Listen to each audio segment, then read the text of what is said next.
This is the tale of the Hungered Hunter. There was once a man who lived in the woods. He was skinny, frail, and had a tired, mopey look on his face that he dragged to and from his daily routines and homes. He was both awoken from the rumbling of his belly every morning and kept awake from it. Every moon he tried to find sleep. He often dreamt of juicy thighs, of moose or abdomens of a bear, sizzling over the fire as he cooked it.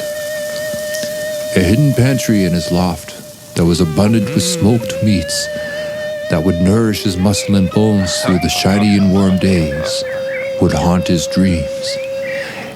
In reality, he resorted often to the rummaging through berry bushes and finding odd weeds that he did not throw up. Sloppy seconds to Brother Bear and Cousin Cougar. He would chew the bland grasses with that in mind, even unable to enjoy the occasional lush flavor that a berry would burst into here and there. He would mope to and from each trap that he had prepared, only to find droppings of poop and disgruntled grass. He'd feel a gust of wind in between stomach aches, and he'd head home, staggering and stumbling through bushes and bumping into different trees that stood in his wavering path.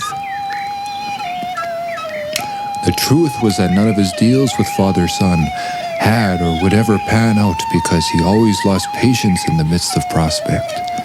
The occasional opportunity to seize the bounty of nature falling through his fingers. More accurately, it scurried and bounced away into the forest foliage, as he would always act too early when hunting animals. His traps always held less than a subtle allurement, because he'd always be distracted when making his traps.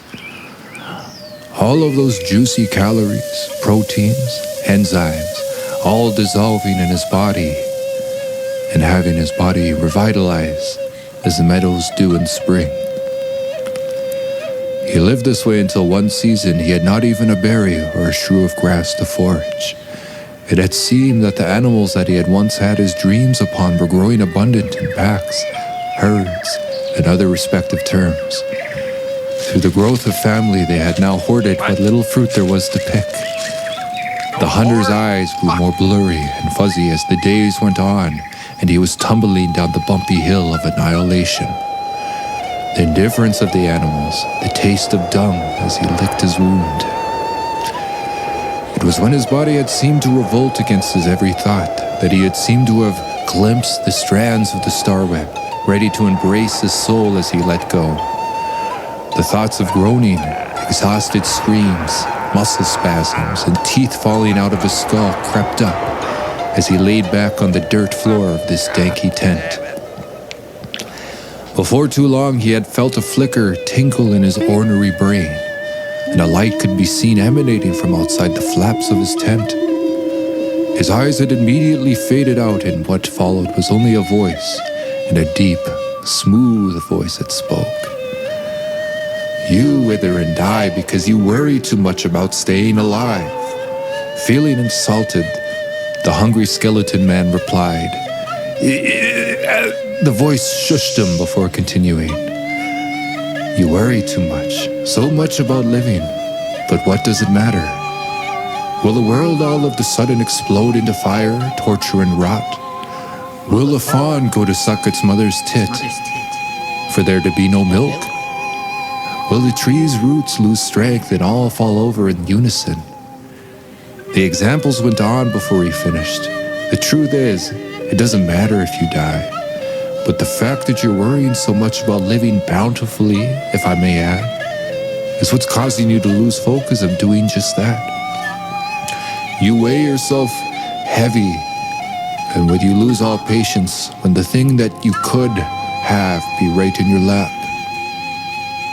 slips away. Had you just taken the trouble to wait the extra second, you could have had it. The light radiant energy left them, and the humming of the forest came back to him.